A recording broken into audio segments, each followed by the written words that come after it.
নেন divorce paper আর sign করে মুক্তি করুন আপনার ভালোবাসাময় মিথ্যে অত্যাচার থেকে। সহ্য হচ্ছে না আর। বেশ ক্রোধে ফোঁস করে কথাটি বলে ওঠে তামান্না। তার কথায় আগ্নেয়গিরির ন্যায় লাভার সৃষ্টি হলো সালমানের চোখ মুখে। তবুও সে শান্ত করল নিজেকে। ধীরস্থির পায়ে পরম আবেগে স্ত্রীর দিকে এগিয়ে গেল। সালমানের এগিয়ে আসা দেখে তামান্নার পুরো শরীর শিউরে উঠল। তবুও সে নিজেকে ধাতস্থ রেখে হাত দেখিয়ে মাঝপথে থামিয়ে দেয় সালমানকে। সালমানের পায়ের কদম থেমে যায়। ভ্রুকুচকে ইশারা করে কি বোঝায়। মুখ বাদিকে ফিরিয়ে তামান্না বলে, অত স্মার্ট সেজে রোমান্স করতে আসতে হবে না।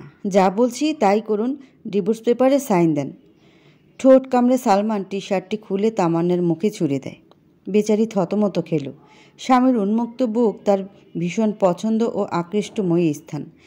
তাকে ফাঁদে ফেলতেই সালমান সোফাইকে আয়েশ করে বসল। তামান্নার বলা প্রসঙ্গে যেন কর্ণপাত হয়নি তার। তামান্না ক্রোধান্বিত হয়ে স্বামীর সামনে গিয়ে কোমরে হাত রেখে চওড়া গলায় বলে, কি হলো? সাইন না করে নগ্ন হয়ে কি বোঝাচ্ছেন? হ্যাঁ, মাথায় কি বুদ্ধি নেই? এক কথা কতবার বলা লাগে আপনাকে? সব সময় অন্যের রাগ আমার উপর ছাড়েন। আমার কি অনুভূতি নেই? আজকে আপনি যা করলেন না, তার জন্য ক্ষমা নেই আপনার। কথাটুকু বলতে তামান্নার গলা ধরে এলো। তবুও শেষের কথাটা আওড়ে সে তৎক্ষণাৎ তাদের বেডরুম থেকে প্রস্থান করে। বোরকা নেকাব পরে সালমানের মুখোমুখি হওয়ার পূর্বেই বাসা থেকে বেরিয়ে যায়। এবার সালমান বেশ সীমা লঙ্ঘন করে ফেলেছে। এর ক্ষমা সে করবে না। স্ত্রী সে, অথচ বিশ্বাস করলো তার পর আত্মীয় বোনকে, যে কিনা স্বামীর ফুফাতো বোন হয়।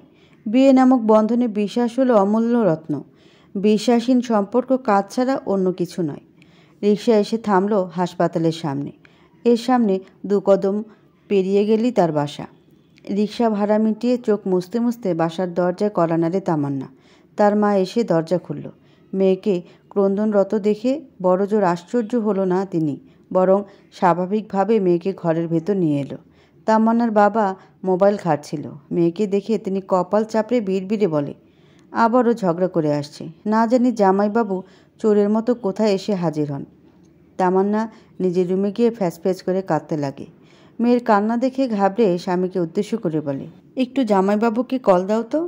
তার বাবা হেসে বলে, তোমার বলার আগেই জামাইবাবু আমাকে মেসেজ করে জিজ্ঞেস করতেছে তামান্না ঠিকভাবে পৌঁছালো কিনা, বরং সে নাকি আমাদের দরজার সামনে দাঁড়িয়ে আছে।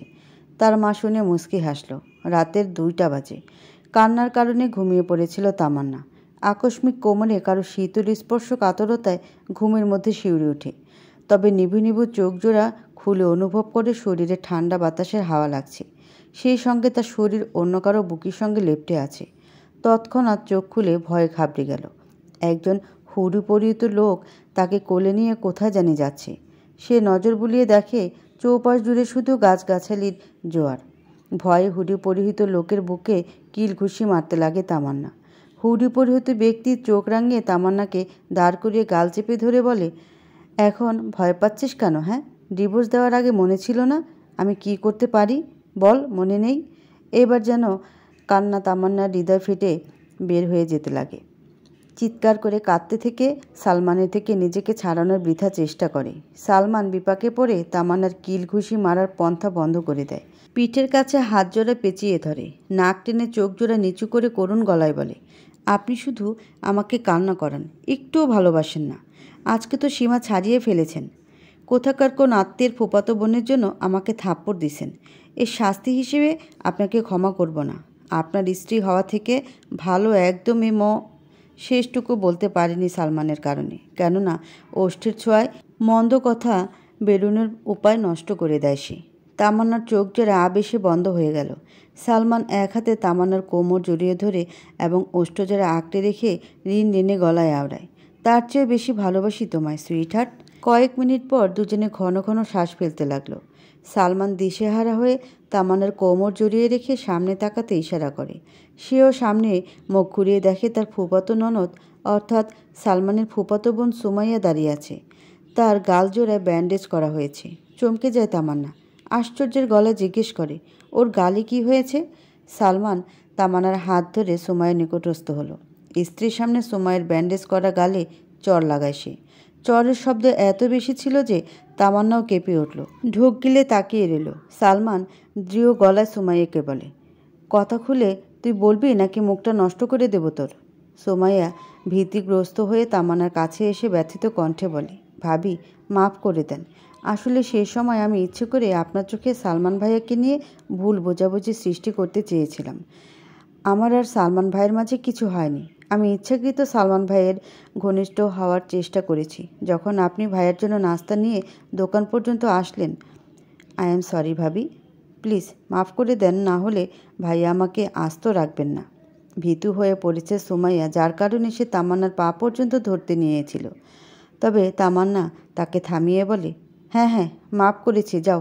তবে শোনো, প্রথমে শান্ত কণ্ঠে বলল, শেষের কথা পরিপূর্ণ করল সুমাইয়ার ডান গালে টিপ দিয়ে। সামান্য টিপে যেন সুমাইয়ার আত্মা কেঁপে উঠল। তখনই সে ঠাস করে মেঝের উপর পড়ে যায়। তামান্না হতবাক। কি এমন করলো যার কারণে মেয়েটা শুয়ে পড়েছে বুঝতে পারেনি তামান্না। সালমান মুচকি হেসে ফোন বের করে তার ভাইকে কল দিয়ে বলে, রোমাঞ্চকর স্থান থেকে কষ্ট করে ময়লাটা নিয়ে যা। সালমানের ভাই শুনে কল রেখে সময় বিলম্ব না করে তৎক্ষণাৎ সুমাইয়ার দেহটি নিয়ে উধাও হলো। তামান্না মরমরা চেহারা নিয়ে তাকায়, চোখ মুখে কান্নার আভাস যেন আকাশচুম্বী। সালমান ভ্রুকুচকে বলে, এখন কি হলো যে কান্না করতে চাইছো? সরি, রিনরিনে গলায় বলল সে। সালমান শুনে অভিমানী দৃষ্টিকোণে মুখ ফুরিয়ে নেয়। তামান্নার যেন সহ্য হলো না। সালমানের কলার চেপে ধরে ঝাঁকি দিয়ে বলে, ওই হতচ্ছাড়া, তুই মুখ ফিরিয়ে নিলি কেন? হ্যাঁ, আমি ঝগড়া করলে তুইও ঝগড়া করবি নাকি? এটা কোন শাস্ত্রে লেখা আছে? আমি ঝগড়া করলে তুই চুপ থাকবি তা না, উল্টো আমাকে চড়ে নিজের ভাব দেখাস। হ্যাঁ, ভাব দেখাস। ঝাঁকি খাওয়ায় যেন সালমানের মাথা ঘুরে ওঠে। সেও কম কিসে। পকেট থেকে নরম পাকা মিষ্টান্ন ছোট আকৃতির আম ধপ করে তামান্নার গালে লাগিয়ে দেয়। এতে আম ফেটে আমের রস মেখে পুরো মুখের বিকৃত অবস্থা বানিয়ে ছাড়ল সালমান। তামান্না নিজেকে ছাড়িয়ে কোমরে আঁচল পেঁচে চতুর্পাশ কিছু খুঁজতে লাগলো। সালমান মুখ টিপে হেসে বলে, কোনো ফল এখানে পেতে না। বিরক্তি নিয়ে তামান্না পিছু না মরে তার সন্ধানে দৃষ্টিকোণ চালিয়ে গেল। হঠাৎ এক ছোট আকৃতির পোকার উপর চোখ আটকায় তামান্নার। শয়তানি হাসি দিয়ে পোকাটিকে আলতো হাতে চেপে ধরে সালমানের মুখোমুখি উদাসীন ভাব নিয়ে দাঁড়ায়। সে নিজেকে বিজয়ের আসনে বসিয়ে বলে, এবার হার মানতে রাজি তো? ভেঙচি কেটে তামান্না পোকাটি সালমানের টি শার্টের ভেতর ঢুকিয়ে দেয়। ভ্যাবাচাকা খেয়ে যায় সে। পরক্ষণে অনুভব করে তার বুক ও পিঠে কী যেন নড়াচড়া করছে। আকস্মিক কামড়ে সে কামড় দিল রে বলে সালমান নাচের ভঙ্গিতে পিঠ ও বুক চুলকাতে লাগে। তামান্নার পেট চেপে হাসিতে গড়াগড়ি দেবার উপক্রম। সালমান তখনও তার শরীর থেকে পোকা বের করতে না পেরে ক্লান্ত হয়ে বসে পড়ে। তামান্না নিশ্চুপে গিয়ে পোকাটি নিয়ে সালমানের মুখ বরাবর ধরল। সে দেখে চট করে জ্ঞান হারায়। তামান্নার জন্য এবার অট্ট হাসি দিতে মন চাইছে। সালমানের জ্ঞান হারানোর মূল কারণ হলো তেলাপোকা। সেই সময় তামান্না তেলাপোকাই পেয়ে সালমানের শরীরে ছেড়ে দিয়েছিল। দেশের মাটিতে থেকে বাসার মধ্যে হুটহাট চলে আসা তেলাপোকা, পিঁপড়া, সাপ মেরেছে তামান্না। গ্রামাঞ্চলে পোকামাকড়ের উপদ্রব বেশি, ফলে তামান্নার ভয় নেই সেগুলোকে ধরতে ও মারতে। কিন্তু সালমান বিদেশি চামড়ার মানুষ। সে বিদেশে জন্মালেও তার নাগরিকত্ব বাংলাদেশি।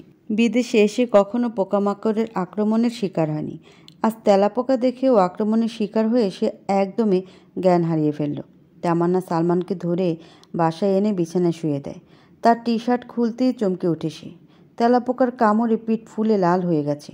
নিমিত্তে মন বিষিয়ে উঠল তামান্নার। তার কুবুদ্ধির ফলাফল পেয়েছে।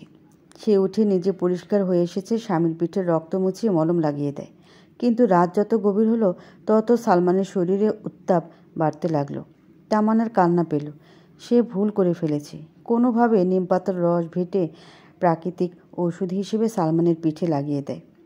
জ্বর কমে যাওয়ার জন্য ভাত খাওয়ায় তাকে। খাওয়া শেষে ওষুধ খাইয়ে দেয়। ভোরে যখন সালমানের জ্বর কমে এলো, তামান্না তার বুকে গুটিয়ে শুয়ে পড়ে। জ্বরের মধ্যে মৃদু হাসি ফুটে ওঠে সালমানের ওষ্ঠ জোড়ায়। তামান্না বার কয়েক স্বামীর উন্মুক্ত বুকে গভীর চুম্বন দিয়ে ফুপিয়ে কাঁদল। করুণ গলায় বলে, আমার বাচ্চামিতে রাগ করিয়েন না প্লিজ। একটু ঝগড়াটে হলেও ভীষণ ভালোবাসি আপনাকে। কষ্ট দিলেও কষ্ট মিটিয়েও দেব আমি। সালমান বাধাহীন গভীর নেত্রপল্লবে তামান্নাকে আঁকড়ে রেখে বলে, তুমি আমার জীবনের অনন্য এক নারী। তোমার অন্যরকম আচরণে আমি প্রতিবার মুগ্ধ হই। এক জীবনে তুমি আমার এক অন্যরকম নারী, যাকে আমি চোখ ধাঁধিয়ে ভালোবাসি। তামান্না মুচকি হেসে সালমানের চেহারার দিকে অপলক চেয়ে স্থির কণ্ঠে আওড়ায়, ভালোবাসি, এক আপনাকে।